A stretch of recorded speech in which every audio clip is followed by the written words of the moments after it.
한국 가요계의 전설들이 미국에 온다. 세시봉 LA 콘서트. 50년이 넘는 우정 속 추억의 이야기와 노래들. 한국 가요사의 큰별 조영남, 한국 통기타 문화의 개척자 윤형주, 그리고 세시봉의 막내 김세환까지. 3월 16일 LA에서 만나요. 뭐라고? LA에서 만나자고. 16일 LA에서 만나자고. 오케이. 따스한 추억을 만들어줄 세시봉의 미주 콘서트. 3월 16일 LA에서 만나요. 힘든 시기, 우리는 함께하면 이겨낼 수 있습니다. 라디오 서울이 함께하겠습니다.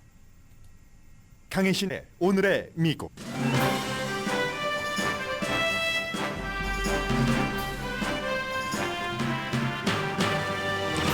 캘리포니아주 겨울 폭풍으로 적어도 3명이 숨지고 약 3,800만 명 주민에게 홍수 경고가 여전히 발효 중입니다. 베버리 힐스도 진흙 사태로 뚫렸습니다. 바이든 대통령은 로스앤젤레스 시장과 전화 통화를 하고 모든 연방 지원을 할 것이라고 약속했습니다. 네바다주에서는 지금 예비선거가 치러지고 있습니다. 그런데 오늘 예비선거 투표용지에는 트럼프 전 대통령의 이름은 없습니다. 니키 헤일리 후보와 트럼프 후보가 각각 네바다주에서 승리했다고 주장할 가능성도 높습니다. 헤일리 후보는 신변 안전 경호를 요청했습니다. 트럼프 전 대통령은 대선 결과를 뒤집기 위한 시도에서 면책 특권이 없고 따라서 선거 결과 전복 혐의로 기소될 수 있다고 항소법원이 만장일치로 판결했습니다. 월스트리트저널은 상원의 국경보안법은 통과시킬 가치가 있다고 주장한 사설을 실었습니다. 공화당이 국경보안을 원하면 초당적인 법안을 통과시키는 게 맞고 아니면 공화당이 실제로 원하는 게 무엇인지를 드러내게 될 것이라고 월스트리트저널이 경고했습니다. 미국에서 가장 큰 은행들이 과거의 운영 방식인 은행 지점 늘리기를 하고 있습니다. 다른 은행들이 휴대폰 앱 거래를 권하고 지점 줄이기를 하는 것과는 반대 방향인데 디지털 시대에도 지점이 필요한 새로운 이유가 생기기 때문입니다. 뉴욕 경찰국이 로버트 순찰대를 해고했습니다. 찰스 3세 영국 국왕이 암 발병한 것을 공개한 것은 추측을 피하고 암으로 고통받는 전 세계 사람들에게 암에 대한 이해를 돕기 위해서입니다. 왕실과의 걸끄러운 관계 때문에 아버지 대관식에서는 발코니 이벤트에도 참석이 거부됐지만 아버지는 아들 해리 왕자에게 암에 걸렸다고 알렸고 아들은 아버지를 만나러 영국에 도착했습니다.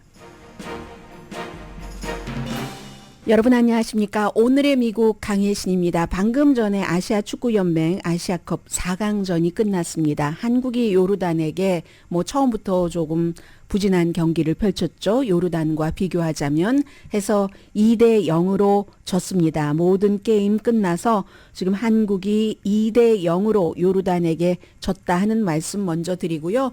여기에 대해서 좋은 병기를 가지고 잘못 썼다 여러 가지 의견들 전부 축구 전문가들이시기 때문에 그 얘기는 조금 뒤에 따로 하시기로 하고요. 여러분들께서 오늘의 미국 뉴스를 시작하겠습니다. 지금 텔레비전, 케이블 텔레비전은 여전히 트럼프 전 대통령에게 조금 좌절이 될 만한 그런 연방 항소법원의 판결 결과를 말씀드리고 있는데 저는 여러분들께 캘리포니아주의 이 위험한 그 사태와 네바다주에서 지금 치러지고 있는 선거부터 맨 앞에 섹션에 전해드리겠습니다. 북가주는 강풍인 것 같고요. 이번에 남가주는 폭우인 것 같습니다. 그래서 이게 이제 대기의 강이라고 하는 뒤에 조금 말씀을 드리겠습니다만은 아주 넓은 이런 현상이 퍼지고 있기 때문에 캘리포니아 전체적으로 영향을 받고 그게 이제 애리조나라든가 네바다주 일부까지도 국경이 아니라 뭐죠? 이런 때는 주의 경계에 있는 곳은 영향을 주고 있습니다. 그래서 이제 북가주에서 3분이 숨지셨는데 전부 나무에 의해서 나무가 거대한 나무가 쓰러져서 삼나무 때문에 숨지신 분도 계시고 전부 3분은 그 사망 원인이 나무가 쓰러져서 완전히 뿌리가 뽑혔어요. 뿌리가 위쪽으로 가고 가지 쪽, 위쪽이 아래쪽으로 내려가고 이런 경우가 굉장히 많고 사진을 보면은 비디오도 보면은 자동차가 한 3분의 2 정도는 뭔가 나무에 가려져 있는데 그게 이제 진흙 사태가 일어난 거죠. 여전히 위험하다는 것. 제가 본 비디오 가운데서 가장 영화적이라고 할까요? 현실적인 것 같지 않은 것은 피아노가 떠다니던데요. 냉장고도 그 무거운 메탈 냉장고도 떠다니는 이런 모습입니다. 특히 이제 뭐 몬테치토, 해리 왕자는 아버지 암 때문에 영국에 도착했는데 집도 사는 곳이잖아요. 집도 지금 이제 홍수, 뭐 강풍 위험에 있습니다. 몬테치토, 말리부도 그렇고 베버리힐 어제 뭐 헐리우드 힐을 말씀드렸습니다만은 지금은 이제 뭐 산타모니카 산맥 또 UCLA가 있는 그곳이 이제 비가 가장 많이 내렸다고 하잖아요. 사흘 동안 거의 12인치 정도 내렸는데 그럼 이제 벨에어 부자 동네가 지금 굉장히 뭐 진흙의 강 이렇게 표현이 될 그럴 정도거든요. 그리고 캘리포니아 주민이 4천만 명이 조금 넘는데 이 가운데서 3,800만 명이 강풍이거나 폭우로 아직도 위험이 있다. 특히 이제 로스앤젤레스는 내일까지는 비가 내린다고 하니까요. 그런 경고를 받고 있는데 뭐 진흙의 강, 베버리 힐스가 진흙의 강이 돼버려서 이건 어떻게 할 수 없는 겁니다. 평소에 아무리 청소를 깨끗하게 잘 해놓고 비 올 때를 대비한다 할지라도 너무나 엄청난 일들이 오기 때문에 진흙, 잔해가 퍼져서 지금부터 비가 조금만 더 내려도 더 위험해질 수 있다는 거거든요. 그렇기 때문에 여러분들 뭐 운전하실 때도 조심하시고 웬만하면 외출하지 마시라 하는 게 이게 빈말이 아닌 겁니다. 정전된 지역 많죠. 글렌데일 지역도 그랬었고 일부는 들어오고 일부는 들어왔다 다시 나가고 뭐 수십만 명이 지금 전기가 없고요. 학교의 경우는 오늘도 휴교한 지역이 많이 있습니다. 샌프란시스코 근처, 뭐 소노마 카운티라든가 말리부 지역도 그렇고 어제 이제 로스앤젤레스 통합교육부가 휴교를 하지 않아서 학생들이 학교에 등교해야지 됐는데 출석률이 뭐 60% 조금 넘는 70%도 안 되는 그런 정도였습니다. 지난해 우리가 겪었던 것을 똑같이 지금 겪고 있는데 대기의 강이라는 그 현상이잖아요. 대기의 강이라는 게 하늘의 강 뭐 이렇게 표현하기도 하고 뭐 파인애플 익스프레스라고 표현하기도 하는데 태평양 지역 우리 지난해 겪었던 이쪽 지역에서 해수면이 따뜻해지면서 공중으로 수증기가 점점 올라가고 더 많이 따뜻해져서 올라가고 그걸 또 뭐 바람이 엄청난 바람이 불어서 바람이 막 운반을 해서 그래서 이제 땅에 강이 흐르는 것처럼 강물에서 물이 이렇게 올라가 가지고 이렇게 바람에 의해서 어떻게 되는 건데 그게 마치 이 대기 땅이 강처럼 된다. 그런데 그게 너무나 면적이 넓어서요. 한 250마일에서 375마일이니까 로스앤젤레스에서 샌프란시스코 무슨 우리가 왜 그런 노래를 왜 부릅니까? 500 miles 하는 그 정도니까 거의 지금 커버할 그 정도죠. 그 너비가 해서 아주 긴 그 습기의 흐름이다. 기후 변화와 엘니뇨 등에 따라서 이런 얘기. 그래서 이제 어제 캐런 베스 LA 시장 왜냐하면 3,800만 명 영향을 받고 있는데 그 인구 가운데서 4분의 1이 넘는 1,000만 명이 LA 카운티에 살고 있고 그 가운데 또 뭐 거의 반 조금 안 되는 400 몇십만 명 정도가 로스앤젤레스에 살고 있기 때문에 캐런 베스 그 시장이 기자회견 하다 끝에 이제 바이든 대통령과 전화 통화도 하는데 캐런 베스 LA 시장은 바이든 그 대통령이 카멜라 해리스를 부통령 후보로 하려고 하기 전에 캐런 베스도 뭐 부통령 후보군에 올렸었던 사람이니까요. 뭐 개인적으로 뭐 민주당에서 서로 그 커넥션이 있는 사람들이죠. 그래서 대통령이 연방 정부가 할 수 있는 모든 지원을 다 하겠습니다. 그러니까 이제 뭐 피해 상황이라든가 그에 따라서 우리 연방 정부가 로스앤젤레스를 도와줄 수 있는 게 무엇이 있는지 알려주십시오 하고 캐런 베스는 땡큐 뭐 미스터 프레지던트 하면서 끝냈습니다. 내일까지는 비가 내린다고 하니까 여러분들 굉장히 그 조심을 하셔야지 되고요. 그리고 이제 네바다주 특히 라스베가스 쪽에 이제 한국 분들이 많이 그 한인 분들이 살고 계시는데 네바다주에서 지금 예비 선거가 치러집니다. 그런데 이 예비 선거는 네바다주가 경합주잖아요. 뭐 노스캐롤라이나주를 빼고 6군데 경합주 가운데서 가장 먼저 이제 예비 선거가 치러지는 곳이기 때문에 그래서 무척 그 중요하죠. 그런데 어제 말씀드린 것처럼 네바다주에서는 오늘은 예비선거가 치러지고 트럼프 전 대통령을 중심으로 한 공화당의 그 지도부는 목요일에 코커스 형식을 치러지기를 원하기 때문에 예비선거에는 니키 헤일리 이름이 올라가 있고 코커스에는 트럼프 전 대통령이 지원하는 사람들이 와서 막 토론하고 하다가 투표를 할 것이기 때문에 이게 아주 애매해지는 겁니다. 네바다주가 수십 년 동안 코커스를 했죠. 그런데 이제 이렇게 법적으로 해서 민주당이 주도하는 의회에서 만들고 민주당의 주지사, 지금은 이제 공화당 주지사죠. 해서 이렇게 예비선거로 바꾸게 된 것은 2020년도에 그때 막 네바다주 엄청 창피했잖아요. 이 선거 이런 것들이 뭐 팬데믹 때이기도 하고 굉장히 어수선하고 했었고 나중에 개표도 제대로 되지 않고 하니까 이게 안 되겠구나. 딱 그날 하루 특정한 시간에 특정한 장소에 가서 누구를 지지합니다 하고 하려면은 특히 이제 네바다, 라스베가스처럼 젊은 그 아이들이 많고 그런 자녀를 키우는 사람이라든가 이런 건 정말 힘들다. 그리고 투표율도 너무 낮기도 하고 딱 하루 하니까. 그래서 이제 우편 투표까지 포함을 해서 이제 당일도 투표할 수 있고 우편 투표도 할 수 있고 예비 선거로 하자 해서 통과시켰지만 공화당은 이게 그 마음에 들지 않고 또 지금의 공화당은 트럼프 전 대통령을 당위원회가 전적으로 밀고 있기 때문에 그 당시에도 그랬고 해서 이거 안 한다 하다가 법적 투쟁하다가 결국은 두 개로 쪼개진 겁니다. 공화당 집안이. 민주당은 예비선거로 하고 공화당은 쪼개져서 누구는 니키 헤일리는 예비선거에 트럼프 전 대통령은 이제 목요일에 코커스가 따로 열립니다. 그러면 네바다주에 살고 계시는 분들 공화당이시라면은 오늘도 뭐 그리고 그 두 군데 다 투표를 할 수도 있습니다.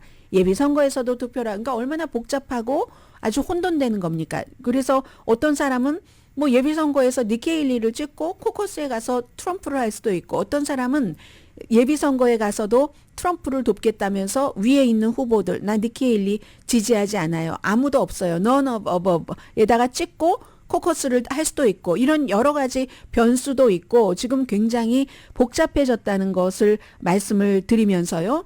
이게 이제 미국이 선거법 자체는 주정부가 관할을 하지만 또 그 당의 대표를 선거 후보를 뽑는 것은 당이 정하기 때문에 아주 애매하게 법원에서 판결을 해놔서 공화당이 예비선거도 하고 그건 이제 주의 법에 따라서 그리고 그 코커스도 하고 이거는 이제 당이 원하는 트럼프를 후보로 만들기 위한 이제 이렇게 그 된 겁니다. 그래서 네바다주가 대의원이 26명인데 굉장한 지금 그 스윙 스테이트이기 때문에 주목이 되고 공화당에서는 공화당과 민주당이 또 이거 숫자도 또 다 다릅니다.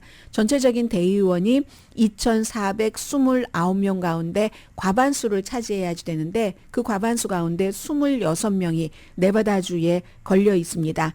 그래서 오늘 뭐 여러분들 가운데서 예비선거 있는지 모르는 분들도 계실 것 같고요. 네바다의 공화당이시라면은 만약에 니키 헤일리가 뭐 숫자가 더 많아서 그 코커스 또 예비선거다 하니까 예비선거만 있는 줄 알고 코커스가 있는 줄 모르는 사람도 있지 않겠어요. 목요일에 따로 열리는 거.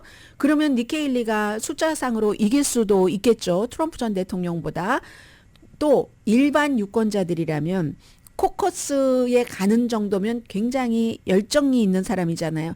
딱 특정한 날에 특정한 시간에 특정한 장소에 가서 투표를 해야지 되니까.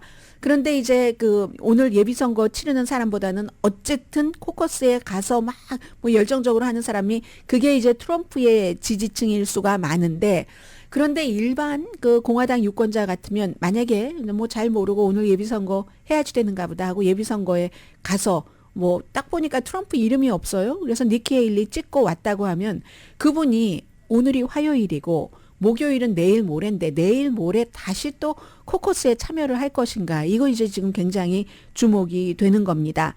그래서 이제 언론이 세계 언론이 공화당에 다 전화를 건 거예요. 이걸 뭐 구태여 이렇게까지 할 필요가 있었을까 양쪽으로 하면은 답을 안 한답니다. 그러니까 뭔가 개운치 않은 거예요. 당 차원에서도 BBC 방송도 연락을 했는데 거기에 대해서 답이 없다 하고 그리고 무엇보다도 돈이 많이 나가겠죠. 양쪽으로 선거를 두 번 치르게 되니까.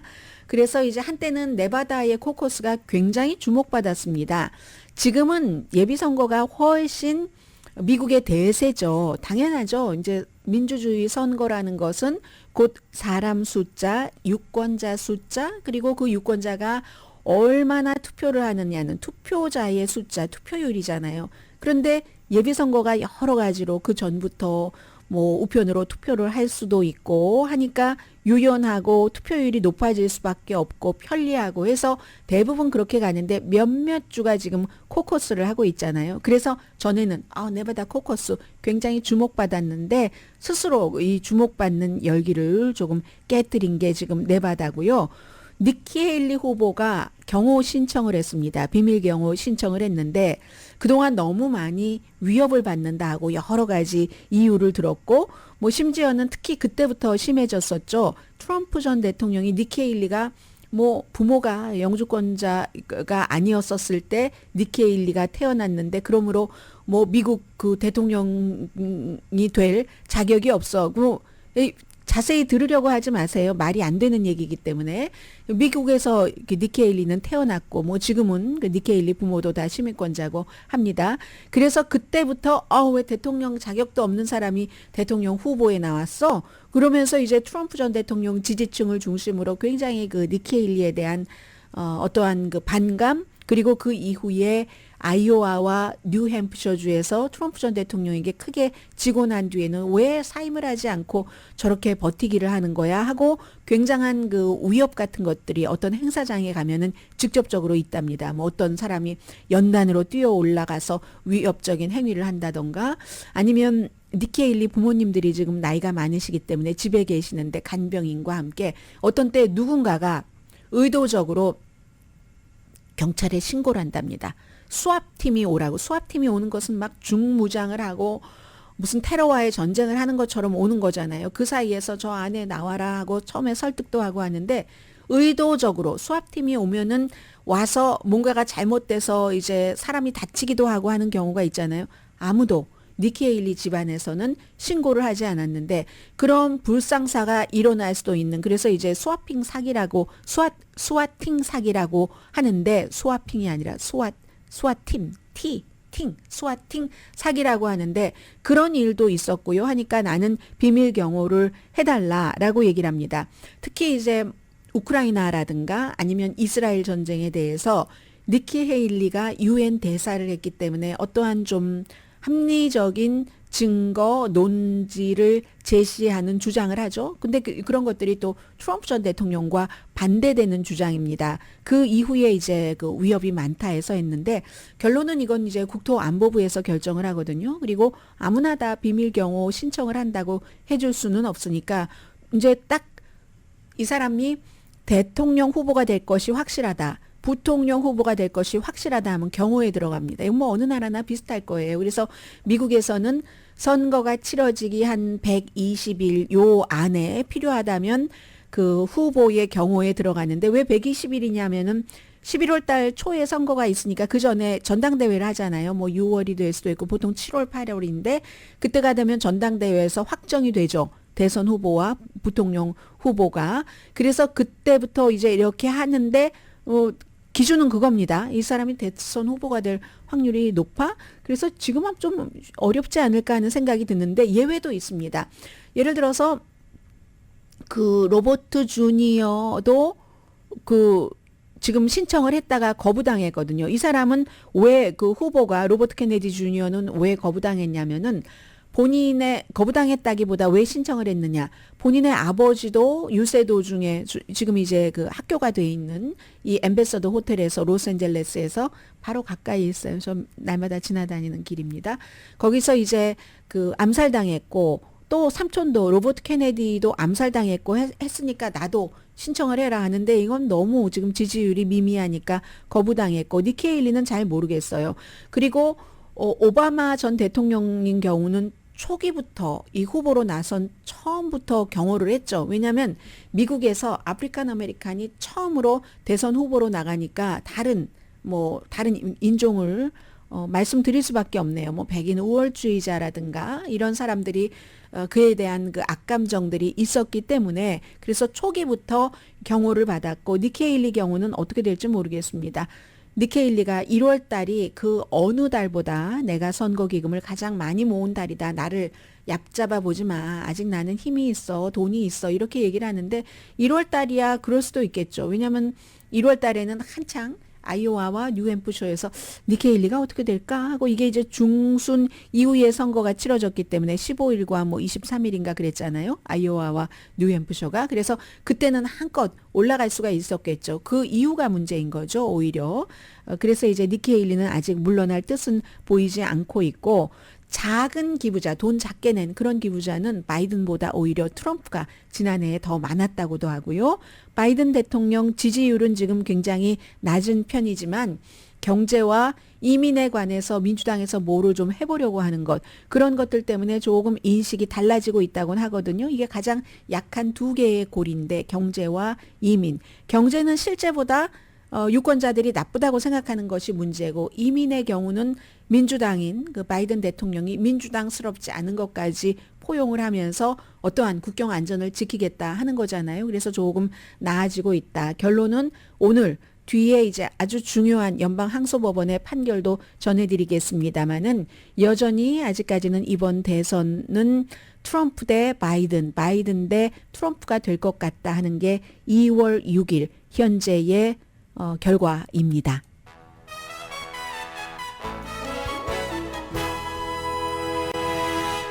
오늘의 미국은 전문가가 추천하는 이민법, 가정법 전문 제인정 종합법률사무소, 총 20억 달러 승소, 교통사고와 상해 전문 브라이언 타필라와 CG 변호사 그룹, 코지다운 갤럭시 이불은 잠이 솔솔 오게 하는 기능성 거위털 이불로 독일 회사와 함께 생산합니다. 코지다운 갤럭시 이불 공동 후원입니다. 잠시 뒤에 오늘 있는 그 트럼프 전 대통령 측 조금 가라앉았을 것 같아요. 항소법원 판결, 이게 마지막 판결은 아닙니다. 연방 대법원이 항상 남아 있으니까. 그리고 또 하나는 월스트리트저널의 사설을 소개를 해드리겠는데 이것 하나로 이게 지금 미국의 그 이민에 관해서 국경 안전에 관해서 이렇게 공치기를 서로 하고 있는 거구나 하는 걸 알 수 있는 그런 사설 소개해 드리겠습니다.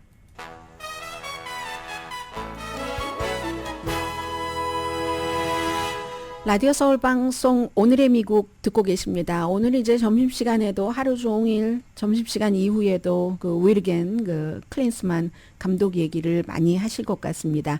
2023년 아시아 축구연맹 카타르 아시아컵 4강전에서 전반은 뭐 그냥 뭐라고 말씀드려야 되나요? 조현우의 그 어떤 그 선방쇼 덕분에 이렇게 넘어갔고 0대 0으로 후반에 8분과 21분 해서 이제 2점을 주고 이제 끝났습니다. 후반전에 이제 8분 이후에는 이제 와르르 무너졌다라고 얘기를 하면 되겠는데 너무 많이 기대하셨던 분들 계시죠? 60년 이후에 64년 만에 우리 우승해보나 하는 그런 것. 그리고 이제 모든 선수마다 또 응원하신 분들마다 다 사연이 있겠지만 손흥민 선수는 또 마무리를 눈물로 18살 때 처음으로 이제 아시안컵에 데뷔를 했고 그리고 이번에 뭐 어떻게 해보려고 했지만 안 됐잖아요. 2011년도 그때가 18살이었다고 하네요. 이렇게 아시안컵은 아쉽게 끝났습니다.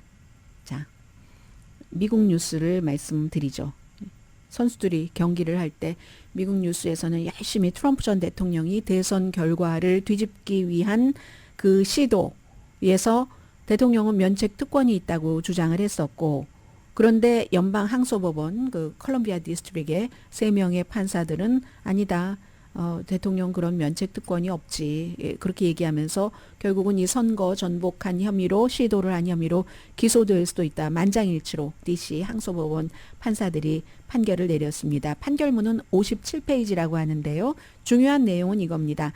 대통령이 행정권에 대한 가장 근본적인 전제다. 투표를 하는 사람들의 그 투표권을 인정하지 않고 방해를 해서 무력화하려고 하는 이 같은 그 시도, 선거 결과를 이 같은 그런 데 대해서도 무한한 권한을 갖고 있다. 이런 트럼프 전 대통령 측의 주장을 받아들일 수 없다. 그리고 전 대통령은 지금 이 형사 사건에서 다른 피고인들처럼 그냥 시민일 뿐이다라고 판결문을 썼습니다.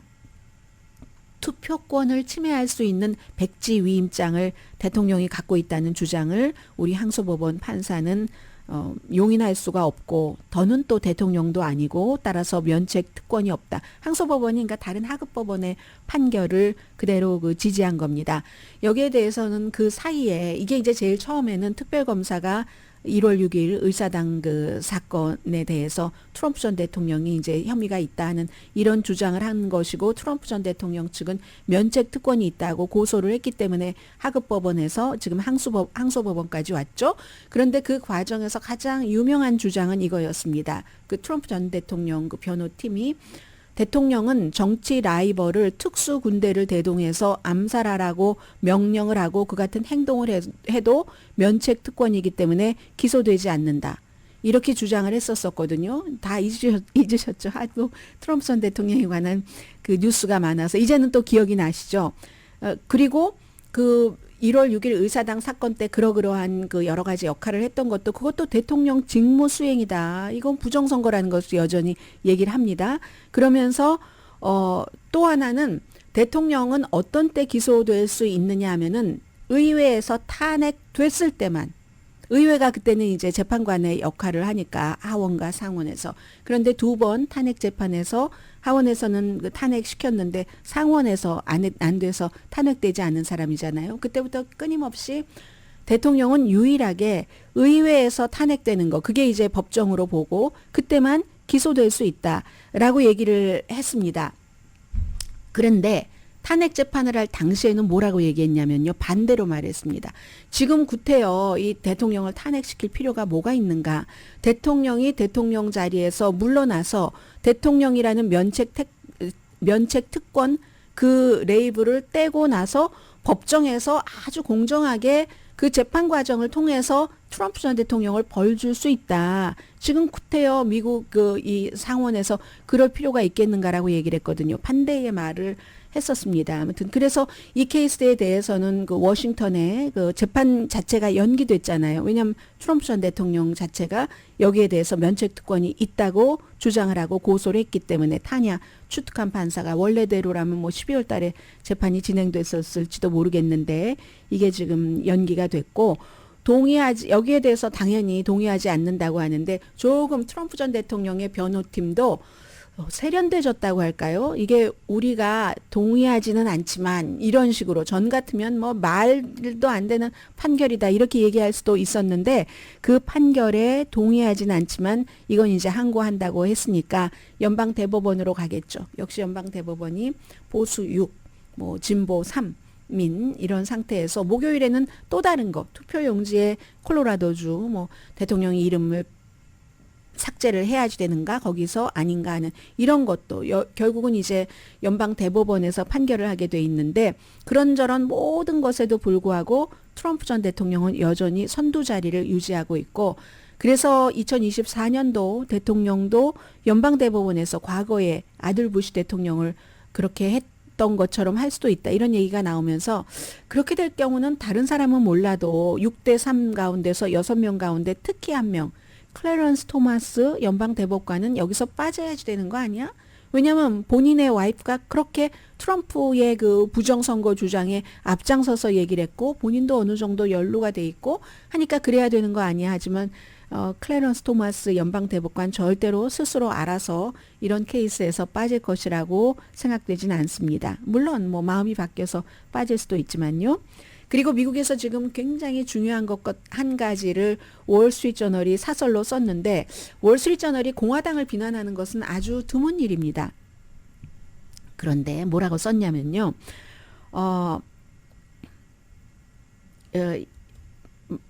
개인으로 돌아보면 이런 겁니다. 내가 지금 이걸 너무너무 갖고 싶어요. 이걸 너무너무 갖고 싶은데 이걸 내가 갖는 건 좋은데 이걸 내가 갖게 되면 상대에게도 좋은 이미지를 주는 건 또 싫은 겁니다.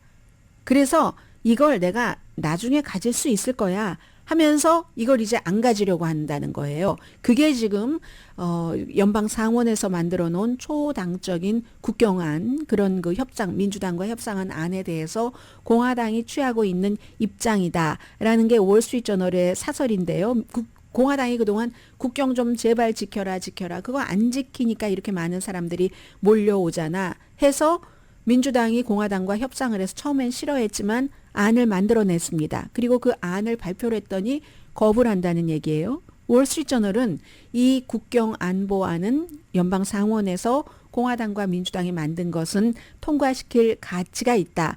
전에 트럼프 전 대통령 당시에도 근처에도 못 갔었던 정도까지 다 포함하고 있는 것이다. 그런데 왜 이걸 통과시키지 않는다고 공화당이 하고 있는가? 그 속셈이 드러날 수도 있다는 사설이거든요.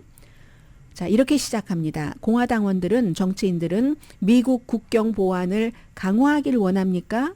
아니면 공개적으로 다 누구나 다 아는 골마 터진 이 국경 그 상처를 선거 때문에 민주당이 조금 유리해질 수도 있다고 생각하기 때문에 1년 더 이 골마 터진 상태를 유지하길 원합니까? 이게 바로 이번 주에 상원에서 국경 보안 법안의 발의 초당적으로 한 것. 그런 것이 어떻게 할 것인가. 공화당이 선택하는 것 보면 공화당의 속셈을 알 수 있게 될 겁니다.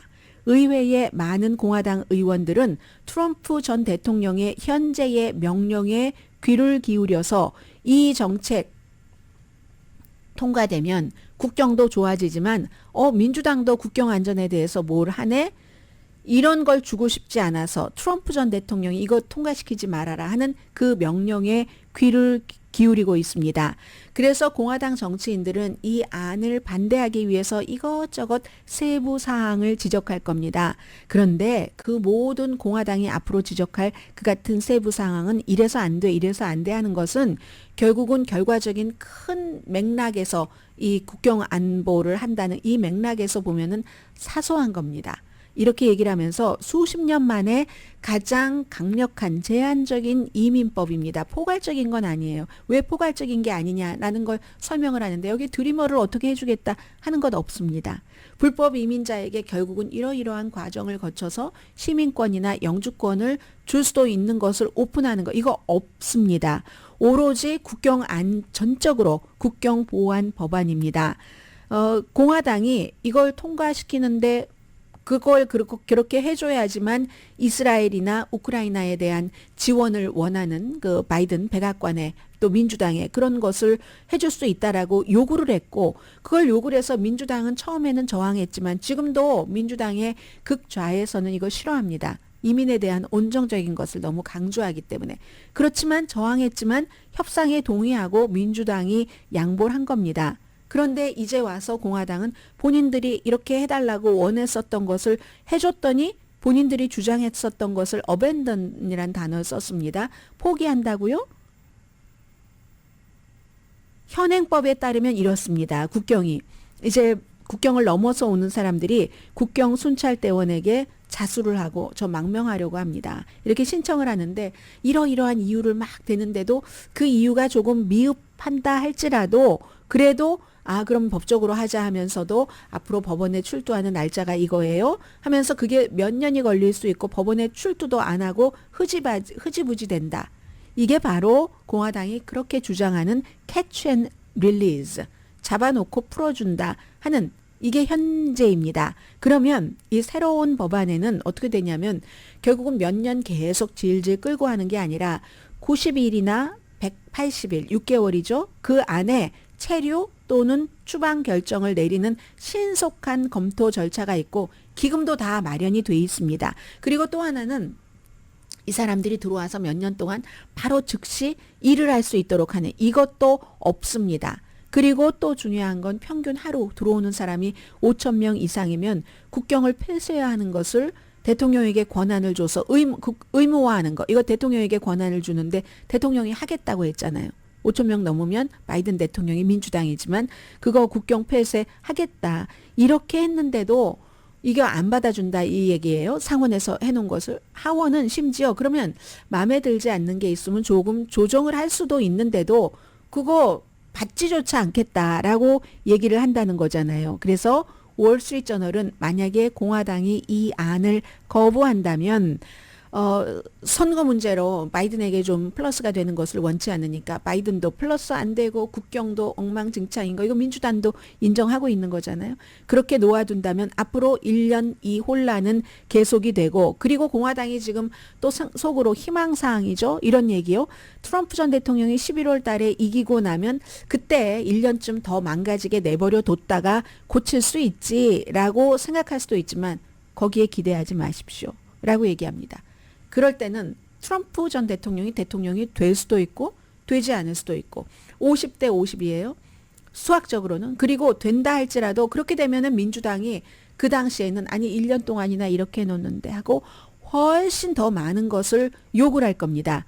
민주당적인 것을. 그래서 월스트리트저널은 공화당이 국경개혁이라는 이 드물게 가지고 온 기회를 놓치고 나면은 더 나은 국경개혁 기회는 영원히 못 가질 수도 있습니다. 이렇게 얘기를 했습니다. 예, 월스트리트저널 사설이고요.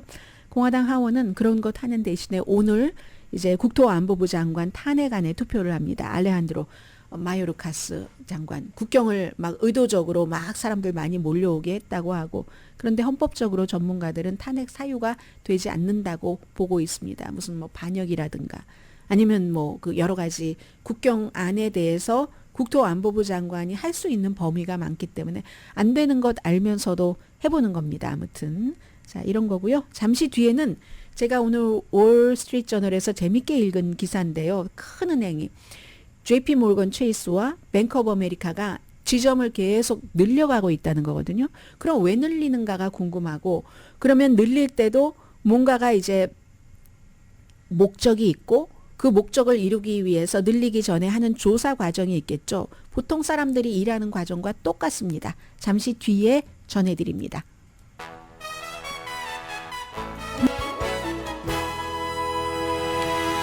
라디오 서울 방송 오늘의 미국 듣고 계십니다. 미국에서 브랜치가 지점이 한 500개가 있는 은행 몇 군데나 될까요? 17개 은행밖에 안 된답니다. 그런데 JP 모건 체이스가 이제 미국에서 가장 큰 은행이고 두 번째가 뱅크 오브 아메리카인데 뭐 이 JP 모건 체이스가 앞으로 3년 안에 500군데 브랜치를 늘릴 계획이라고 하거든요. 그런데 이제 장소가 아무데나 다 아주 평이하게가 아니라 평균적으로 공평하게 늘린다는 게 아니라 보스턴이라든가 필라델피아라든가 아니면 뭐 노스캐롤라이나주의 샤롯테 다 그 이유가 있겠죠. 그렇게 늘린다고 하고 있거든요. 지금 이런 지역이 뭐 17군데밖에 없다고 하거든요. 아무튼 그렇답니다. 그래서 이제 2018년도부터 JP 모건 체이스는 브랜치를 많이 늘리겠다라고 했을 때 분석가들이 회의적으로 반응을 했는데 그 사이에 늘리겠다고 하고 실제로 JP 모건 체이스는 브랜치를 많이 늘려왔답니다. 그런데 디파짓이 지금 2조 달러가 넘고요. JP 모건 체이스가 10년 전의 디파짓보다 거의 2배 정도 된답니다. 그리고 미국 은행 전체 은행 디파짓에 우리가 한 20%는 차지해야지. 이게 지금 JP 모건 체이스의 목표고요. 지금은 12%입니다. 그리고 원래는 또 뱅크 오브 아메리카가 컸었던 적도 있지만 뱅크 오브 아메리카는 전체 그 디파짓에서 11%를 차지하고 있는데 JP 모건 체이스만 지점을 늘리는 게 아니라 뱅크 오브 아메리카도 지금 지점을 늘리는 것을 하고 있다고 하거든요. 그래서 전체적으로는 뭐 캘리포니아주에 살고 계신 분들은 너무 우리가 익숙하지만 39개 주에서 운영하기를 원한답니다. 그런데 모든 뭐 무슨 스타벅스가 한때 막 늘어나듯이 코너에 지점을 두겠다는 것은 아니고 반짝이는 여기는 은행 지점이 있어야지 돼 하는 곳을 이제 딱 찾아서 여러 가지를 한다는 건데 사실은 지점을 방문하는 은행의 고객들은 10년 전에 비해서 많이 줄어들었죠. 온라인이라든가 아니면 모바일 앱으로 뭐 저도 회사에서 체크 주면 바로 휴대폰으로 디파짓을 하는데 그래서 닫은 지점들도 있지만 그런데 이렇게 큰 은행들이 지점을 늘리려고 하는 것은 디지털 세계에서도 사실은 새로운 커스터머를 받기 위해서는 어디 장소가 있는 곳이 좋다는 얘기를 하고 있습니다. 그리고 심지어는요, 대학생이나 젠지 아주 젊은 세대도 1년에 몇 번 정도는 은행을 가야지 될 그때가 있답니다. 그때를 위해서 대기하는 거예요. 대기를 하고 있으니까 그때는 손님이 오면 얼마나 잘 그 손님이 필요를 충족시켜주고 좋은 이미지를 줘서 계속 은행과 커넥션을 맺게 할 수가 있겠습니까? 그래서 이제 은행에 갈 때는 어떤 때냐, 뭐 융자를 받는다던가 아니면 대출이 융자죠. 그리고 스몰 비즈니스 같은 경우는 뭐 일주일에 한 번 정도는 꼭 은행에 가야지 되는 그런 경우도 있잖아요. 그리고 저소득층의 그런 지역의 은행, 미국의 은행도 커나가려면 어느 정도까지는 상관이 없지만 어느 정도 또 더 커나가려면 정부가 요구하는 그런 것들이 있기 때문에 저소득층 그 커뮤니티에도 지점을 개발해야 되는데 어차피 개발을 할 거면 거기서도 뭔가를 우리가 끌어내자 해서 사람들에게 기분 좋게 하고 뭔가를 또 교육시키는 센터 같은 것을 마련을 해서요. 오히려 저소득층 지역에 오픈을 한 지점에서 그 성과가 훨씬 좋다는 게 지금 뱅크 오브 아메리카나 이 JP 몰건 체이스의 얘기거든요. 커뮤니티 센터로 전환을 한다는 겁니다. 그래서 금융 수업도 하고 사람들이 모일 수 있는 공간도 주고 예전처럼 막 은행에 막 줄을 서서 많은 사람들이 일하는 게 아니니까 공간이 그렇게 많이 필요하진 않으니까 그래서 주로 어떤 안내를 하는 것, 가이던스를 주는 것 그렇게 한다는 겁니다. 그러면서 이제 새로 지점을 오픈하는 곳에는 아주 과학적인 도구를 사용을 해서 예를 들면 이렇게 한다는 거예요. 뱅크 오브 아메리카 경우는 투자가 가능한 자산이 100만 달러 이상인 부유층을 대상으로 하는 그 메릴 린치 있잖아요. 그러니까 메릴 린치 그 브랜드가 있는 곳, 여기에 딱 중복되는 곳을 간답니다. 그래서 메릴 린치가 이미 형성해 놓은 그 손님을 이렇게 가져가는 거, 뭐 하와이에 메릴 린치 고객은 많지만 또 하와이는 본토와 거리가 너무 멀고 이런 식으로. 그리고 덴버하고 미니아폴리스 중에서도 막 저울질을 해봤대요. 여기서는 주택 소유율이 어디가 더 많은가 해서 덴버로 결정했다고 하거든요. 주택을 이렇게 새 들어 사는 사람은 이사 갈 확률이 많으니까 은행도 바꿀 수 있잖아요. 그러니까 주택 소유주들 이런 식으로 해서 뱅크 오브 아메리카가 했고 JP 몰건 체이스는요. 직원들에게 신용카드 데이터를 잘 분석을 하게 해서 손님이 어디서 이 크레딧 카드를 썼지? 뭘 샀지? 해서 룰루레몬, 스타벅스 많은 이런 곳에 이제 새로운 지점을 한다던가 하면서 계속 이제 손님들하고 부유층 손님에게는 그 나름대로 저소득층은 나름대로 필요한 사람들이 교육받은 사람들이 여러 가지를 해서 JP 몰건 체이스 뭐 부유층 고객들은 오히려 수익률이 굉장히 높을 수 있으니까 나름대로 이렇게 해서 계속 그 지점을 늘려간다 하는 거거든요. 그리고 또 그 지점도 홈타운 같은 느낌을 준다는 거예요.